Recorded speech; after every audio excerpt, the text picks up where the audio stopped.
Hello friends, welcome to my channel sharpen maths. आज हम लोग गेट 2018 में लीनियर अलजेब्रा के जितने सारे क्वेश्चन पूछे गए उसका सॉल्यूशन देखेंगे। मेरे यहाँ पे इस वीडियो को बनाने का मोटिव है कि लीनियर में जो क्वेश्चन है ये इस ईयर में काफ़ी सिंपल पूछे गए हैं। स्ट्रेट फॉरवर्ड है, काफ़ी सिंपल क्वेश्चन है। जैसे मैं यहाँ पे 3-4 क्वेश्चन लिया हूँ।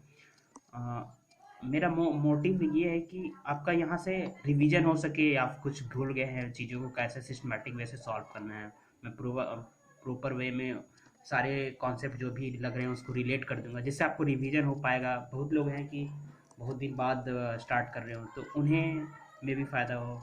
उस टाइप के लोगों को, या फिर जो फर्स्ट बार ये सब पढ़ रहे हैं तो उन्हें तो फ़ायदा होगा ही, और जो पढ़ चुके हैं उनको रिवीजन हो पाएगा। इसके लिए मैं इस वीडियो को अपलोड कर रहा हूँ। तो मैं स्टार्ट करता हूँ। फर्स्ट क्वेश्चन जो लिया हूँ यहाँ पे मैं, कंसीडर द सब स्पेस। एक W1 सब स्पेस है जो RQ के एलिमेंट का कलेक्शन है, जो इस कंडीशन को सेटिस्फाई कर रहा है। ठीक है, ये है इक्वल होगा x1 is equal to x2 plus x3। W2 एक सब स्पेस है जो RQ के एलिमेंट के वो सारे कलेक्शन जो इस कंडीशन को सेटिस्फाई कर रहा है of RQ। Then dimension of W1 plus W2। तो डायमेंशन निकालना है, सब स्पेस का डायमेंशन, इस W1 प्लस W2 का डायमेंशन निकालना है। तो dimension of W1 plus W2 का जो फॉर्मूला होता है वो यहाँ पे अप्लाई करेंगे इस क्वेश्चन को सॉल्व करने के लिए। ये होता है dimension of W1 plus dimension of W2 minus dimension of W1 intersection W2। तो यहाँ से ये देख के आप बता सकते हैं कि W1 का डायमेंशन क्या होगा। ठीक है, RQ का डायमेंशन ओवर R फील्ड क्या होता है, 3 होता है डायमेंशन। उसमें एक रेस्ट्रिक्शन दे दिया है। रेस्ट्रिक्शन देने से क्या होगा कि ये हम लोग 2 एलिमेंट के लीनियर कॉम्बिनेशन में W1 के सारे एलिमेंट को लिख पाएंगे, एक रेस्ट्रिक्शन देने का मतलब। तो इसलिए डायमेंशन ऑफ W1 क्या हो जाएगा, 3-1 हो जाएगा। सिर्फ W2 में एक कंडीशन दिया हुआ है, उसमें भी एक रेस्ट्रिक्शन बोल सकते हैं। तो 3 एलिमेंट से जनरेट RQ हो रहा है, बट अब W2 में एक रेस्ट्रिक्शन देने से ये क्या होगा, 2 एलिमेंट से इसके सारे एलिमेंट को लिख पाएंगे हम लोग लीनियर कॉम्बिनेशन में, यानी 3-1 ये भी हो गया। ठीक है, अब है कि W1 plus W1 intersection W2 का डायमेंशन क्या होगा। कोई Y1 Y2 Y3 अगर W1 इंटरसेक्शन में W2 में बिलोंग करेगा तो ये इस कंडीशन को भी सेटिस्फाई करेगा, यानी Y1 is equal to Y2 plus 2Y3, and इस कंडीशन को सेटिस्फाई करेगा 3Y2 प्लस 2Y3, इस कंडीशन को भी सेटिस्फाई करेगा। तो ये इसके 2 रेस्ट्रिक्शन आ गया। W1 प्लस W2 में कोई एलिमेंट बिलोंग करेगा तो ये 2 रेस्ट्रिक्शन को सेटिस्फाई करेगा। तो इससे इसकी डायमेंशन क्या हो जाएगा, 3-2 हो जाएगी। ठीक है, तो ये 2-2-1 यानी 3 ओवरऑल W1 इंटरसेक्शन W2 की जो डायमेंशन, इसकी जो डायमेंशन होगी 2-4-1 यानी 3 होगी। ओके, तो इसके आंसर क्या हो जाएगा, 3। काफ़ी सिंपल क्वेश्चन था। ये मेन फार्मूला आप रिवाइज कर सकते हैं। ठीक है, और ज़्यादा कुछ है नहीं। नेक्स्ट क्वेश्चन पे आते हैं हम लोग। Let V be the real vector space of all polynomial of degree less than और इक्वल टू। जो एक वेक्टर स्पेस है वो 2 डिग्री पॉलिनोमियल के कलेक्शन का स्पेस है। ठीक है, तो यहाँ से बोल सकते हैं कि ये जो रियल वेक्टर स्पेस है polynomial of 2 degree of with real coefficient, इसके जो डायमेंशन होंगे, या फिर ये 1x स्क्वायर इस टाइप के एलिमेंट से क्या होंगे, जनरेट होंगे, जिसकी डायमेंशन ऑफ भी यहाँ से क्या हो जाएगी, 3 होगा। या फिर इसमें 2 डिग्री का पॉलिनोमियल क्या होता है, A0 A1x plus A2x square, इस टाइप का एलिमेंट होगा 2 डिग्री पॉलिनोमियल। तो देख सकते हैं ये इन तीनों के लीनियर कॉम्बिनेशन से ऐसे सारे टाइप का एलिमेंट जनरेट हो जाएंगे। तो इसकी डायमेंशन इसलिए 3 होगी। ओके, 2 डिग्री का है तो 3 पॉलिनोमियल, 3 डायमेंशन, 4 डिग्री का है तो 5, n डिग्री का है तो n+1 डायमेंशन। तो फिर अब यहाँ पे एक लीनियर ट्रांसफॉर्मेशन डिफाइन किया है, जो इस वे है, इसको डिफाइन करने का जो वे है ये है 2p प्लस p डैश, जहाँ पे p डैश क्या है, डेरिवेटिव ऑफ p है। The number of non zeros entries in Jordan canonical form of the matrix T। इसमें क्या बोल रहा है, ये जो ट्रांसफॉर्मेशन डिफाइन कर दिया है उस ट्रांसफॉर्मेशन के जो मैट्रिक्स आएंगे, सबसे पहले तो आपको मैट्रिक्स बताना पड़ेगा। मैट्रिक्स का जो जॉर्डन कैनोनिकल फॉर्म होगा, जेसी फॉर्म, उसमें नॉन जीरो इंक्रीज क्या होंगे। ये बस स्ट्रेट फॉरवर्ड सिंपल क्वेश्चन है। तो आपको सबसे पहले क्या करना पड़ेगा, इसकी मैट्रिक्स बनानी पड़ेगी। तो T1 निकालेंगे तो इस ऐसे डिफाइन किया हुआ T is equal to TP is equal to 2P plus P dash. T1 क्या होगा 2 प्लस 0। TX क्या होगा, क्या करना है हमें, भी का बेसिस लेना है, उसका इमेज निकालना है और फिर मैट्रिक्स बनाने के लिए इसका जो इमेज आ रहा है उसको इसके बेसिस का लीनियर कॉम्बिनेशन में लिखना है और उसको कॉलम वाइज सजा देना है, जिससे कि टी जो ट्रांसफॉर्मेशन है उसकी मैट्रिक्स आ जाएगी। तो दूसरा बेसिस एलिमेंट एक्स है, तो एक्स को इसके अनुसार इसका इमेज निकालेंगे तो क्या आएगा 2x प्लस 1।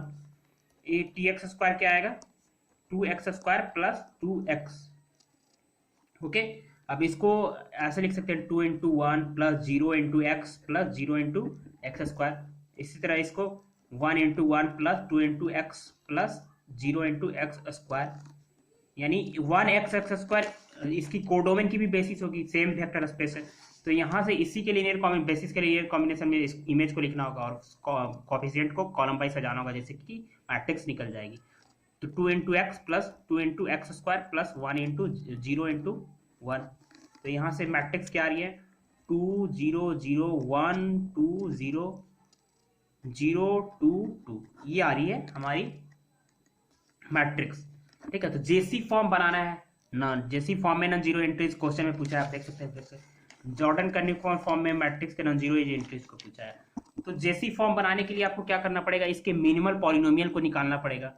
ठीक है, तो मिनिमल पॉलिनोमियल क्यों निकालना पड़ेगा, क्योंकि जेसी फॉर्म के लिए हम लोग क्या करते हैं कि मिनिमल पॉलिनोमियल का जो डिग्री होती है उतना डिग्री का एक ब्लॉक तो क्या होता है मिलना ही है, उतना डिग्री का, उससे बड़ा ऑर्डर का ब्लॉक नहीं मिलेगा। उतना डिग्री का, उतना डिग्री के इक्वल उतना ऑर्डर का एक ब्लॉक तो मिलना है।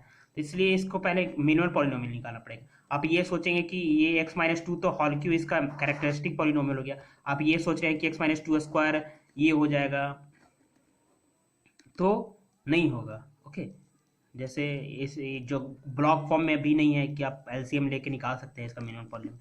तो एक्स माइनस 2 को होल स्क्वायर करना है, यानी इसमें 2 से मल्टीप्लाई करके इसको स्क्वायर करके देखना है 0 आ रहा है कि नहीं। अगर नहीं आएगा तो ये क्या हो जाएगा, इसके जेसी फॉर्म जैसे देखते हैं ये मिनिमल पॉलिनोमियल नहीं होगा तो क्या होगा 0 0 0 0 0 0 1 2 0, ये मल्टीप्लाई करेंगे 0 0 0 1 0 0 0 2 0।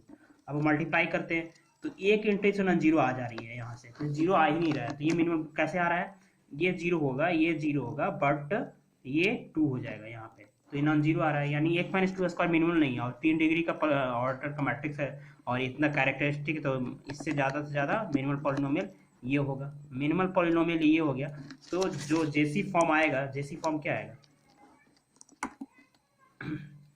2 2 2, यहाँ 1 0 0, आप 1 यहाँ पे भी ले सकते हैं, तो 5 नॉन जीरो एंट्रीज आ रहे हैं, तो इसके आंसर 5 हो जाएंगे। इंटीजर एनटीए टाइप है, 2 मार्क्स का क्वेश्चन है, तो काफ़ी सिंपल था, लॉजिक स्ट्रेट फॉरवर्ड। ठीक है, नेक्स्ट क्वेश्चन भी है लीनियर ट्रांसफॉर्मेशन पे है। जो लीनियर ट्रांसफॉर्मेशन है यहाँ पे वेक्टर स्पेस जो डोमेन है वो मैट्रिक्स का कलेक्शन है, तो ये में थोड़ा सा यहाँ पे दिक्कत करते हैं, बट काफ़ी सिंपल है इसमें भी। अगर आपको वेक्टर स्पेस M2R का बेसिस पता है, M2R का बेसिस पता है, तो आप इसका मैट्रिक्स भी बना सकते हैं, उसके बाद ट्रेस निकालना है, तो ये भी काफ़ी सिंपल है। तो इस क्वेश्चन को हम लोग करते हैं।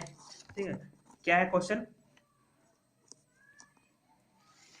M2R be the vector space of all 2 cross 2 real matrix over the field R, define a linear transformation। एक linear transformation डिफाइन किया हुआ है, ठीक है, M2R से M2R में, और जो ऐसे फंक्शन डिफाइन किया 2x plus x transpose. x transpose क्या है, denote the transpose of the matrix x then the trace of s। तो ये ट्रांसफॉर्मेशन डिफाइन किया हुआ है, इसके थ्रू आपको सबसे पहले मैट्रिक्स निकालना पड़ेगा, उसके बाद आप ट्रेस इजीली निकाल सकते हैं सम ऑफ डायगोनल एलिमेंट करके। तो M2R से M2R है, तो क्या करना होगा, इसके M2R का जो बेसिस होगा उसका इमेज निकालना पड़ेगा, सेम वे अभी जैसे प्रीवियस क्वेश्चन करा था। जो इमेज आएगा उसको फिर M2R के बेसिस के लीनियर कॉम्बिनेशन में लिखना पड़ेगा। तो M2R का बेसिस क्या होगा, M2R यानी इस टाइप का मैट्रिक्स ABCD, इस टाइप का मैट्रिक्स को कौन से एलिमेंट से मिनिमम नंबर ऑफ कितने एलिमेंट चाहिए जिससे इस टाइप के सारे मैट्रिक्स को जनरेट किया जा सकता है, और लीनियरली इंडिपेंडेंट होना चाहिए, तो वही बेसिस होगा। तो 1 0 0 0 1 0 0 0 1 0 0 0 0 0 1, ये 4 इसके बेसिस के एलिमेंट होंगे, ठीक है। तो अब एस 1 0 0 आपको निकालना है इसके अकॉर्डिंग जैसे डिफाइन किया है। तो 2 0 0 प्लस 1 0 0 ये आ गया। तो यहाँ से क्या आ गया 3 0 0 ये आ गया। S 0 1 0 0 0 2 2 0 0 प्लस 0 1 0 0 0 1 2 0 फिर 0 1 का इसका निकालेंगे 2x प्लस x ट्रांसपोज निकालना है। तो कितना हो जाएगा 0 2 0 0 प्लस 0 1 0 0, ये क्या आ जाएगा 0 1 2 0, इसका निकालेंगे अब ये आ गया 0 0 0 2 प्लस 0 0 0 1 0 0 3 0। अब इसको इस चारों के लीनियर कॉम्बिनेशन में लिखेंगे तो कोफिशिएंट को कॉलम में सजाएंगे तो मैट्रिक्स जो आएगा ये आएगा 3 0 0 0 2 1 0 0 1 2 0 0 0 0 0 3, ठीक है। ये आ गया इसकी मैट्रिक्स। अब इसका ट्रेस निकालना है तो 3 2 5 2 7 3 10 आंसर हो गया। काफ़ी सिंपल क्वेश्चन, ठीक है। यहाँ आपको ये क्वेश्चन इजीली क्लियर हो गए होंगे, ठीक है। नेक्स्ट क्वेश्चन पे आते हैं जो हमारे इस वीडियो का लास्ट क्वेश्चन है 2018 गेट में पूछा हुआ। कंसीडर द मैट्रिक्स, ये मैट्रिक्स है I9 2 U ट्रांसपोज U, ठीक है। क्या है एक मैट्रिक्स से बन रहा है I9 मतलब 9 ऑर्डर का आइडेंटिटी मैट्रिक्स है। U वेक्टर ये दिया हुआ है, ठीक है, 9 एलिमेंट है इस वेक्टर में, U ट्रांसपोज U है I9, ठीक है। Lambda U are distinct eigenvalues of A का डिस्टिंक्ट आइगन वैल्यूज होगा लैम्डा एंड म्यू। तो लैम्डा माइनस म्यू का मॉडुलस का वैल्यू निकालना है, बस काफ़ी सिंपल है। तो मेन आपको क्या करना है, सबसे पहले मैट्रिक्स निकालना होगा, उसके बाद ही आप आइगन वैल्यू फाइंड कर सकते हैं। तो ये क्या आएगा, आप ये निकाल लीजिए U, ये 9 है एलिमेंट, ये 9 एलिमेंट है, ठीक है। 2U इसकी वैल्यू निकालते हैं, 2U ट्रांसपोज U की वैल्यू निकाल देते हैं, ठीक है। तो ये वैल्यू क्या आएगा